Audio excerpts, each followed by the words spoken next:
কেমন আছো আমার সকল বন্ধুরা? আশা করি তোমরা সবাই ভালো আছো, সুস্থ আছো। হ্যাঁ, আজ আমাদের বাড়িতে সরস্বতী পুজো। সকাল থেকে উঠে দেখো সব কিছু একদম রেডি করার জন্য ব্যস্ত হয়ে পড়েছি আমরা। তো আমি এদিকে ঠাকুরের জায়গাটাকে প্রথমে গুছিয়ে নিলাম। প্রথমে ঘরগুলোকে এঁকে এবার ঘরগুলোকে যার যার জায়গায় লাগিয়ে দেবো। মানে এটা তো দ্বার ঘর ছিল, দ্বার ঘরটা এখানে সেট করে দিলাম।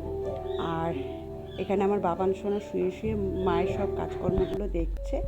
সোনা কিন্তু সকালবেলায় উঠে রেডি হয়ে গেছে, দেখো পাঞ্জাবি টাঞ্জাবি পরে। আর যেহেতু ঘরটা বসাবো তার জন্য একটু আলপনা দিয়ে নিলাম, দিয়ে আমাদের মায়ের সামনে যে ঘরটা বসবে সেটা বসিয়ে দিলাম। বরাবরই সব কটা পুজোতে আমাদের বাড়িতে লক্ষ্মী পুজো, সরস্বতী পুজো আর গোপাল পুজো হয়। তো বরাবরই পুজোর যে আয়োজনটা মানে গোছানোর যে ব্যাপারটা থাকে সেটা বরাবরই আমিই করি। আজকে কত বছর আমার বিয়ে হয়েছে তত বছর ধরে এই জিনিসটা আমিই করি। আর বাকি গোছানো টোছানো বলতে গেলে ফল টল কাটা টাটা সব কিছু আমিই করি।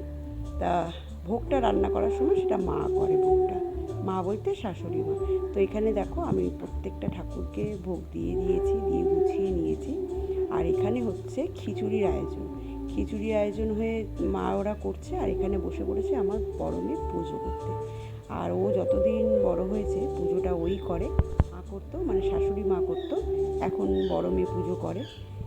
থেকে বড় কথা হচ্ছে আমাদের বাড়িতে ব্রাহ্মণ এসে পুজো করে না, আমার বড় মেয়ে বরাবর পুজো করে, পুজোটা খুব সুন্দরভাবে করে।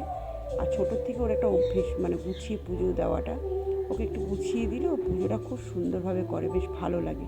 তাই এদিকে সবাই বসে পড়েছে অঞ্জলি দেওয়ার জন্য, বাবান সোনাও কিন্তু বসে পড়েছে। আর এখানে প্রায় আমিও রেডি।